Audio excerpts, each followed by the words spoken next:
नमस्कार दोस्तों, टॉप से स्टडी पर आपका बहुत बहुत स्वागत है। तो फ्रेंड्स, आज हम बहुत ही ज़्यादा, मैं कहूँगा बहुत ही ज़्यादा मोस्ट इम्पॉर्टेंट क्वेश्चन लेने वाले हैं, जो कि एग्ज़ाम की दृष्टि से अति महत्वपूर्ण क्वेश्चन है। तो चलो अपन बिना समय गवाए शुरू करते हैं। तो कह रहा है पहला क्वेश्चन कि चित्र में समान मान के 4 प्रतिरोध दिए गए हैं, इनमें से कौन सा परिपथ ऐसा होगा जिसमें धारा की वैल्यू क्या होनी चाहिए, कम। देखो भाई, आई की वैल्यू कम रहनी चाहिए। तो आई की वैल्यू जो है वो कम तभी रहेगी जब रेजिस्टेंस की वैल्यू यानी कि प्रतिरोध की वैल्यू क्या होनी चाहिए, ज़्यादा। तो हमें अधिक प्रतिरोध देखना है, ठीक है। अधिक प्रतिरोध किसका होगा? तो भाई यहाँ पे देखो, किसी भी प्रतिरोध का आपको यहाँ पे प्रतिरोध नहीं दिया गया, तो आपको जो मर्जी है मान लो, कोई दिक्कत नहीं होती इससे। तो आप एक एक मान लेते हैं अपन, ठीक है। तो एक सिंपल हो जाएगा। तो एक मानते हैं तो इसकी वैल्यू तो क्या आ जाएगी, एक, क्योंकि यहाँ पे केवल एक ही प्रतिरोध है, ठीक है, जो कि एक प्रतिरोध दिया गया है। तो इसका जो प्रतिरोध आ जाएगा वो कितना आ जाएगा, 1 ओम, ठीक है। अब यहाँ पे अगर एक एक मानते हैं दोनों की, तो आप देख सकते हैं ये समांतर में है, और समांतर में क्या करते हैं, 1/R1 प्लस 1/R2। तो R1 की वैल्यू क्या है यहाँ पे, 1R1 प्लस 1/R2। तो R2 भी 1 है, तो दोनों का एलसीएम क्या आ जाएगा, 1, और ऊपर वाले जुड़ जाएंगे तो क्या हो जाएगा, 2। यानी कि इसको अपन उल्टा करेंगे। क्यों इसलिए क्योंकि समांतर प्रतिरोध में उल्टा किया जाता है, ठीक है। ये जो वैल्यू आई ना, वो भाई 1 में R की आई, 1 में R की, लेकिन R की वैल्यू चाहिए तो उल्टा करना होगा।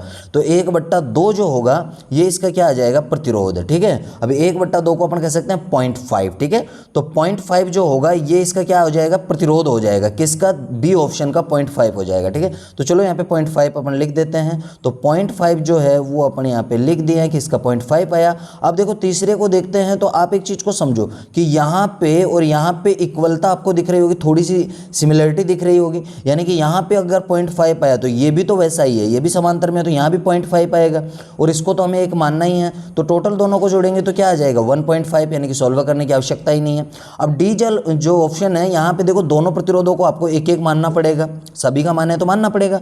अब ये श्रेणी में है तो हम क्या करेंगे, दोनों को जोड़ देंगे, ठीक है। तो दोनों को जोड़ेंगे तो इसका कितना आ जाएगा, 2 ओम आ जाएगा। तो यहाँ पे सबसे ज़्यादा हमें प्रतिरोध चाहिए था, तो सबसे ज़्यादा किसका आया, डी का, जो कि 2 ओम आया। तो अपना आंसर भी यही हो जाएगा। चलो नेक्स्ट क्वेश्चन लेते हैं। नेक्स्ट क्वेश्चन बड़ा ही इंपॉर्टेंट क्वेश्चन है भाई, वीडियो के लास्ट तक आप बने रहे, बहुत मज़ा आने वाला है। आगे टोटल क्वेश्चन आपके प्रतिरोध से संबंधित नहीं है, और भी है, ठीक है, पर कंटिन्यू मैंने उसी तरीके से लिए हैं। तो चलो देखते हैं आगे भी, ठीक है। अब देखो यहाँ पे आपको एक मिश्रित संयोजन दिया है, एक परिपथ दिया गया है, इसमें कह रहा है कि तुल्य प्रतिरोध ज्ञात करना है। देखो भाई, यहाँ पे अगर इसका देखें अपन, पहले इसको सोल्व करें, तो सभी का 4-4 ओम का है। तो 4-4 ओम का, तो हमें मालूम है कि एलसीएम में अपन क्या लेंगे, 4, क्योंकि यहाँ पे देखो प्रतिरोध जो दिए गए हैं यहाँ पे चारों, ये समांतर क्रम में दिए गए हैं। तो समांतर में तो अपन क्या करते हैं, 1/4 प्लस 1/4 प्लस 1/4 प्लस 1/4 ऐसे करेंगे। एलसीएम लेंगे 4, 4 का भाग 4 में एक बार जाएगा, तो मतलब ऊपर 1 प्लस 1 प्लस कुछ इस तरीके से 1 प्लस 1 प्लस 1, ऐसे 4 बार जुड़ जाएगा। तो 4 बार जुड़ेगा तो 4 बट्टे में क्या रहेगा, 4, इसको काटेंगे तो कितना आया, 1। तो हम कह सकते हैं कि यहाँ पे जो इसका तुल्य प्रतिरोध आया, केवल मैं बात कर रहा हूँ इसकी, तो इसका प्रतिरोध आया वो कितना आया भाई, 1, ठीक है, क्लियर। अब सुनो, अब हल करते हैं अपन इसको। 4 और 6 वाला प्रतिरोध है, ये भी समांतर में है, इसको हल कर लेंगे तो फिर कोई टेंशन ही नहीं है। तो 4 और 6 है, तो दोनों का एलसीएम अपन क्या लेंगे, 12 लेंगे। सही बात है, क्योंकि 12 में 4 का भाग भी चले जाता है, 6 का भी। अब देखो ऊपर में 4 का भाग तो 12 में 3 बार गया, और 6 का कितने बार, 2 बार। तो हम कह सकते हैं 4 प्लस 2 बट्टे में कितना, 12। अब 3 प्लस 2 को अगर जोड़ेंगे तो कितना हो जाएगा, 5, 5 बट्टे में 12, ठीक है। अब इसको क्या करना पड़ेगा, उल्टा करना पड़ेगा, मतलब हम कहेंगे 12 बट्टे में 5, ठीक है भाई, 12 बट्टे में 5। तो इसको अगर सोल्व करेंगे, काटेंगे, तो ये आ जाएगा 2.4, ठीक है, 2.4। यानी कि ये जो प्रतिरोध आए यहाँ पे, तुल्य प्रतिरोध, वो आ गया 2.4, ठीक है। यहाँ पे इसका रेजिस्टेंस आया। अब देखो भाई, एक चीज़ को समझो कि इसका तो क्या आया था, 1, इसका आया था 1, इसका आया था 2.4, और एक प्रतिरोध और जुड़ा हुआ है यहाँ पे, जो कि ये है, देखो ये 1.6। तो 1.6 और 2.4 को जोड़ेंगे तो 4 हो जाएगा, और 4 में यदि अपन प्लस ये करेंगे 1 तो कितना हो जाएगा, 5। तो यानी कि आंसर नंबर डी अपना क्या हो जाएगा, आंसर, ठीक है। चलो नेक्स्ट क्वेश्चन है कि 4, देखो भाई कैपेसिटर की बात आ गई। कैपेसिटर के बारे में थोड़ा सा आपको समझा दूं कि कैपेसिटर ठीक प्रतिरोध के विपरीत कार्य करता है। कैसे? कि कैपेसिटर में जब भी आपको क्रम श्रेणी दे दे, क्या दे दे, श्रेणी, मैं तो ये कहूँगा क्रम यदि श्रेणी दे दे तो आपको इस तरीके से हल करना है, 1/C1 plus 1/C2 plus 1/C3। भाई देखो, अगर प्रतिरोधों में श्रेणी आता है तो डायरेक्ट जोड़ते हैं, किंतु यदि कैपेसिटरों में श्रेणी क्रम आ जाए तो इसका उल्टा कर देते हैं, यानी कि 1/C। जैसे समांतर क्रम में प्रतिरोध जोड़ते हैं वैसे श्रेणी क्रम वाले कैपेसिटरों को जोड़ते हैं, ठीक है। तो यहाँ पे श्रेणी क्रम दिया हुआ है। अब कह रहा है कि बराबर मान के हैं और कितने हैं, 4 कैपेसिटर हैं। तो भाई 4 कैपेसिटर माना एक कैपेसिटर की कैपेसिटी C है, क्या है, C। तो क्या करेंगे अपन, भाई 1/C, 4 कैपेसिटर श्रेणी में है तो वैसे ही करेंगे, सभी की बराबर है तो C रहेगा, 1/C plus 1/C plus 1/C, ठीक है। इस तरीके से हम करेंगे। अब देखो यहाँ पे एलसीएम क्या आया अपना, C, सही बात है। अब C का भाग C में एक बार, यानी कि 1 को 1 से गुणा करेंगे 1, फिर यहाँ भी 1, यहाँ भी 1 और यहाँ भी 1, यानी कि टोटल कितना हो गया भाई, 4। हम कह सकते हैं 4/C, किंतु उल्टा यहाँ भी करना पड़ेगा। देखो प्रतिरोध में ही नहीं, उल्टा यहाँ भी करना पड़ेगा। तो जैसे ही हम इसको उल्टा करेंगे तो कितना आ जाएगा, C/4। तो यानी कि ऑप्शन नंबर बी जो है ये अपना क्या हो जाएगा, आंसर, ठीक है भाई, क्लियर। चलो नेक्स्ट क्वेश्चन है, देखो यहाँ पे ये समांतर क्रम में 4 कैपेसिटरों को जोड़ा गया। अब यहाँ पे क्रम कौन सा आया, समांतर। समांतर क्रम में 4 कैपेसिटरों को जोड़ा गया है तो उनकी कैपेसिटी क्या होगी, यदि प्रत्येक कैपेसिटर कैपेसिटी C हो, प्रत्येक कैपेसिटर की कैपेसिटी क्या है, C। समांतर में क्या करना, सीधा ही जोड़ देना। भाई प्रत्येक की C है तो मैं जोड़ दूंगा C plus C plus C plus C, total कितना हुआ भाई, 4C, ठीक है। तो टोटल यहाँ पे 4C हो गया। तो 4C कहाँ है, ये रहा आंसर, ठीक है भाई। चलो नेक्स्ट क्वेश्चन। तो नेक्स्ट जो हमारा क्वेश्चन है वो ये है कि 18 माइक्रोफैरेड, 16 माइक्रोफैरेड, 42 माइक्रोफैरेड और 74 माइक्रोफैरेड कैपेसिटरों के समांतर में जुड़े होने पर परिणामी कैपेसिटी क्या होगी। सुनो, कौन सा क्रम है, समांतर। समांतर है तो क्या कर देंगे, डायरेक्ट जोड़ देंगे। जोड़ लो भाई, देखो 4 2 6, 6 6 12 और 8 20, 20 की 0 हासिल 2 और 7 और 4 11 और 1 12, 12 और 1 13, 13 और 2 हासिल लगी थी तो 15 हो जाएगा, यानी कि टोटल रेजिस्टेंस यहाँ पे हो जाएगा 150, ठीक है भाई, क्लियर। चलो नेक्स्ट क्वेश्चन। अब देखो नेक्स्ट क्वेश्चन है यहाँ पे 36 माइक्रोफैरेड और 14 माइक्रोफैरेड के 2 कैपेसिटरों को फिर से समांतर क्रम।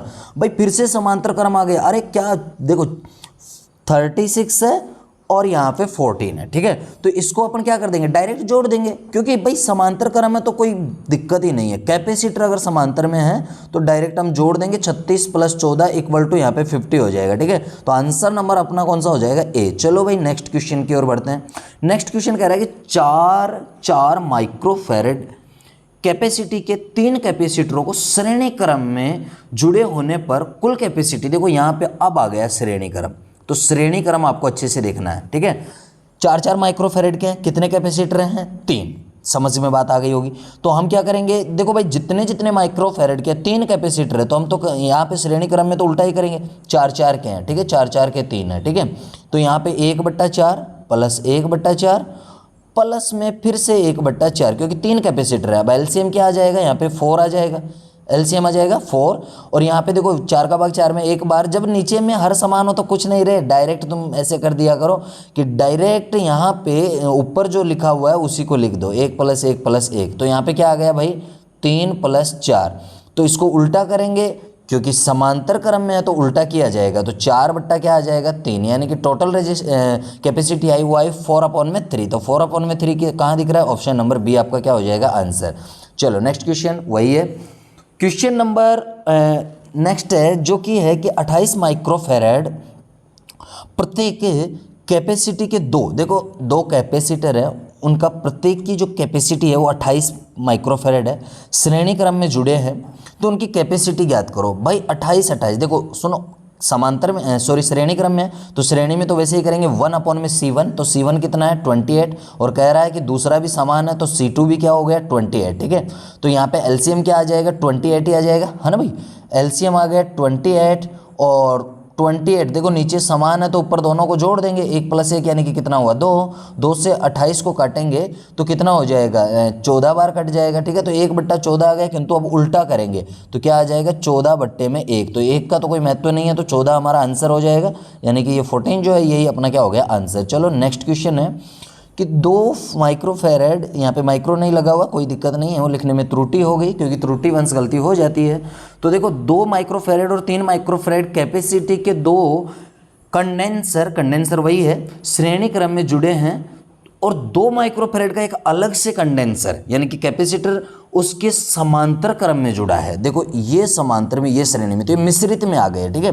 तो परिणामी कैपेसिटी ज्ञात करो भाई। पहले तो देखो ये दोनों जो है ना ये श्रेणी क्रम में है, तो पहले इनको जोड़ लो। श्रेणी क्रम में तो वही करेंगे कि 1/C1 + 1/C2, ठीक है। तो एलसीएम क्या आ गया 6 आ गया, 2 का भाग 6 में 3 बार और 3 का 2 बार, यानी कि हम कह सकते हैं 5/6। लेकिन उल्टा करेंगे तो क्या करेंगे 6/5, ठीक है, 6/5। तो भाई देखो ये जो आया ये तो आ गया 6/5, ठीक है। अब सुनो 6/5 आ गया, किंतु 1 2 और जुड़ा है, तो हम कह सकते हैं कि 6/5। अब देखो ये तो समांतर में जो है तो डायरेक्ट अपन जोड़ देंगे, इसको बट्टा कुछ करने की कुछ जरूरत नहीं है, तो डायरेक्ट हम 2 जोड़ देंगे, ठीक है। तो हम कह सकते हैं यहाँ पे देखो 5 को 2 से गुणा करेंगे। अरे भाई एलसीएम लेंगे तो 1 लेंगे ना, तो ये सॉरी यहाँ पे नीचे में 1 लगाएंगे तो कोई दिक्कत नहीं होगा, यहाँ पे एलसीएम लेंगे तो 5 लेंगे, ठीक है। अब 5 का भाग 5 में 1 बार, 1 को गुणा 6 से किया तो 6 बार, लेकिन 1 का भाग 5 में 5 बार, और 5 को 2 से गुणा करेंगे तो कितना हो जाएगा 10, ठीक है। तो 16 में क्या आ जाएगा 5 अपना आंसर, ठीक है। या फिर देखो आप इतना करने की आवश्यकता नहीं थी, आप डायरेक्ट यहाँ से ऐसे कर सकते हैं कि जब भी कुछ इस तरीके से क्वेश्चन आए तो 5 को गुणा कर दो, आप किससे कर दो, ये जो 5 है इसको गुणा 2 से कर दो, ठीक है। तो 10 हो जाएगा, और ऊपर वाला इसमें क्या कर दो ऐड कर दो, तो 10 और 6 जोड़ेंगे तो 16, और भाग वाला ऐसे कैसे नीचे में तो 16/5 आप डायरेक्ट आंसर इसका कर सकते थे, ऑप्शन नंबर बी।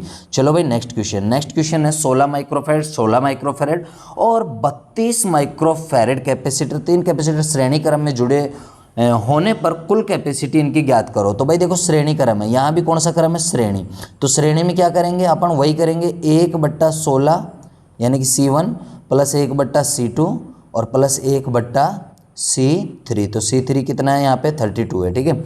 एलसीएम कितना आ जाएगा इसका 32 आ जाएगा, ठीक है। 16 का भाग 32 में कितने 2 बार, 2 को गुणा 1 से करेंगे 2, यहाँ भी वही 2, और यहाँ पे 32 का 1 बार जाएगा, 1 को गुणा 1 से किया तो 1, यानी कि हम कह सकते हैं कि 5/32, ठीक है। अब क्या करेंगे इसको उल्टा करेंगे, ठीक है। तो उल्टा करेंगे तो क्या आ जाएगा 32/5, ठीक है। ध्यान रहे कि उल्टा जरूर करना है, ये गलती आपको नहीं करना है। तो 32/5 कौन सा है, ए ऑप्शन आपका क्या हो जाएगा आंसर, ठीक है भाई। तो ये देखो ये क्वेश्चन बहुत ज़्यादा इंपॉर्टेंट क्वेश्चन थे, जो कि कैपेसिटरों और प्रतिरोधों का जो भ्रम होगा आपके बीच वो मैंने दूर कर दिया है। तो उम्मीद करता हूँ दोस्तों आपको ये वीडियो बहुत ज़्यादा पसंद आया होगा।